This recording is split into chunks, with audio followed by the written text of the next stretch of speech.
Alex, l'apprentissage d'une nouvelle vie. Le vrombissement des moteurs s'éteint enfin. Alex pose le pied sur le sol de l'aéroport Montréal-Trudeau, ses 2 valises à la main.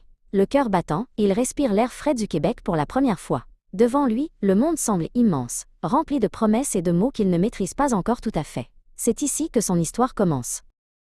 Dans le hall des arrivées, les panneaux indiquent des directions qu'il doit déchiffrer. Alex s'arrête un instant, observant les gens qui courent et s'embrassent. Il cherche le chemin vers la navette. Chaque affiche est une leçon de français, chaque annonce sonore est un défi pour ses oreilles.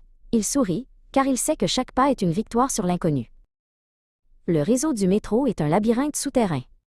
À la station Berry-UQAM, Alex se sent un peu perdu parmi les lignes oranges, vertes et jaunes. Il s'approche de Marc, un agent de la station au gilet coloré. Avec un français hésitant mais courageux, Alex demande son chemin. Marc lui répond avec un grand sourire et pointe la direction du quai avec bienveillance. Sorti à l'air libre, Alex remonte la rue Saint-Denis. L'architecture des maisons avec leurs escaliers extérieurs le fascine. Il s'arrête devant une petite boulangerie qui sent bon le beurre et le sucre. Derrière le comptoir, Élise l'accueille. Alex prend une grande inspiration et dit « Bonjour, une chocolatine s'il vous plaît ». Assis sur un banc public, Alex croque dans sa viennoiserie. C'est le goût de sa nouvelle vie, croustillant, sucré et réconfortant.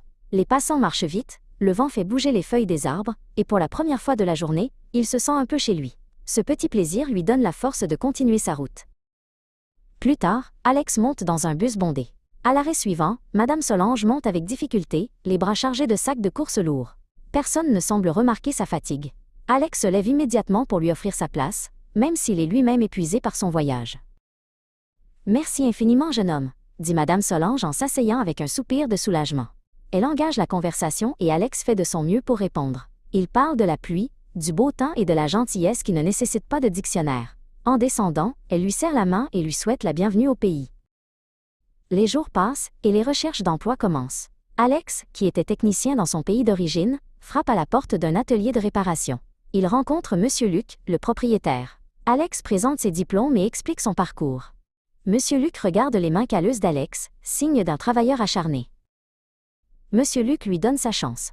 Alex se retrouve devant un circuit complexe à réparer. Ses mains sont précises, ses gestes sont sûrs. Le langage de la technologie est universel. Sous le regard impressionné de son nouveau patron, Alex redonne vie à la machine. Sa persévérance a enfin payé. Un soir, en rentrant du travail, Alex contemple les lumières de la ville depuis le belvédère du Mont-Royal. Il n'est plus seulement un immigrant, il est un membre de cette communauté. Le chemin a été difficile, mais chaque effort en valait la peine. Montréal n'est plus une destination sur une carte, c'est sa maison.